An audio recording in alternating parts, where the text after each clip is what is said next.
It's DSP's worst gaming trends of 2012.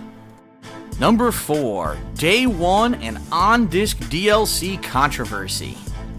Now that DLCs are becoming way more prevalent, and game companies, developers, and publishers are figuring out that DLCs are a good way to keep revenue coming in for already released games, there's naturally going to be controversy and problems surrounding this new common practice.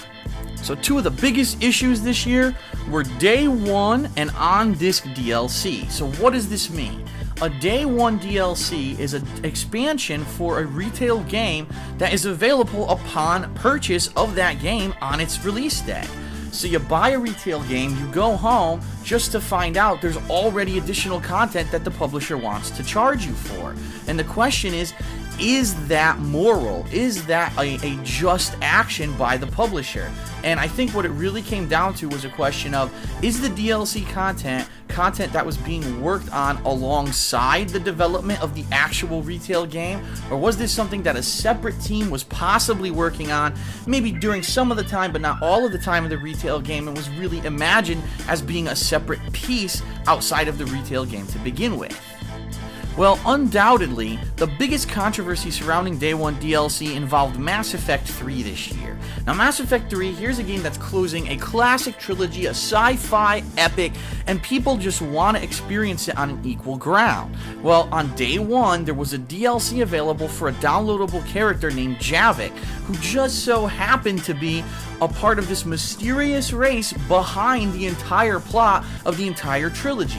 And playing as Javik not only gave you who was one of the best characters in the game with one of the best weapons in the game, but also unlocked a significant amount of story that added to this backstory of the Mass Effect series. So people were absolutely up in arms. Why is this character, who seems to kind of be critical to the whole story along the entire series, have to be an additional paid charge?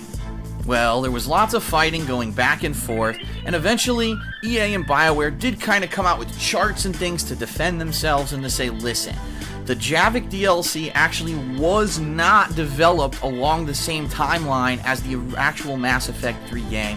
It was developed as something that was going to be additional at a later date, and it just so happens that it was done upon release and they decided to release it at the same time. They even came out to say it was a separate developmental team, and that if people really expected this content alongside the release of the game, well, what about all the people who they had hired to work on this Day 1 DLC? They'd be out of a job. So it's kind of a double-edged sword. Some people are very upset that they're paying $60 and then there's additional content that they feel they have a right to. Other people kind of see the business reasoning behind it. It's still kind of a gray area right now. But the other issue regarding DLC doesn't seem to be so gray. That's right, we're talking about on-disc DLC.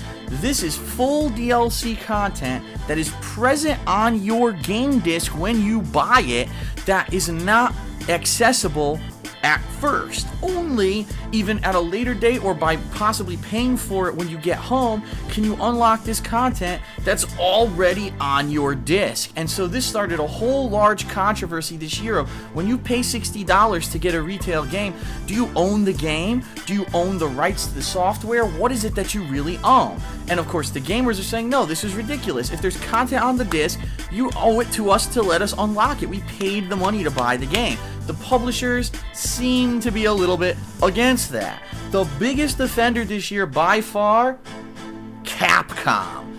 For a company who last year had such a shit year in the press, they really need to step up their game to try to win back the favor of gamers, and they're just doing a horrible job at it. Just take a look at some of the things that happened this year with on-disc DLC. First, some people got their hands on advanced copies of the new fighting game Street Fighter Cross Tekken earlier this year, and upon analyzing the discs, actually found almost double the cast of fighters because half of them were locked on disc DLC. That's right, we're talking completed characters who were ready to be fought with, who Capcom had locked and hidden in the game. so this became a humongous controversy. I guess originally what was supposed to happen was the PS Vita version was supposed to have these characters as an exclusive for a certain amount of time, and then they were supposed to be created as DLC characters on the consoles, but it was pretty apparent these characters were completed and already in the game upon release. This caused a humongous controversy and actually caused thousands of gamers to flick their middle fingers up at Capcom and actually boycott Street Fighter Cross Tekken. Well, this issue caused such an uproar that Capcom actually made a public apology and stated that they would no longer be doing on-disc DLC that would be paid for.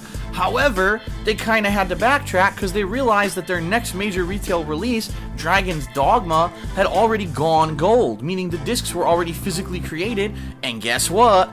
They had dozens of on-disc DLC missions already present in the game. So Capcom kind of had to eat their own words and say, alright, after Dragon's Dogma, we promise we'll never do this again.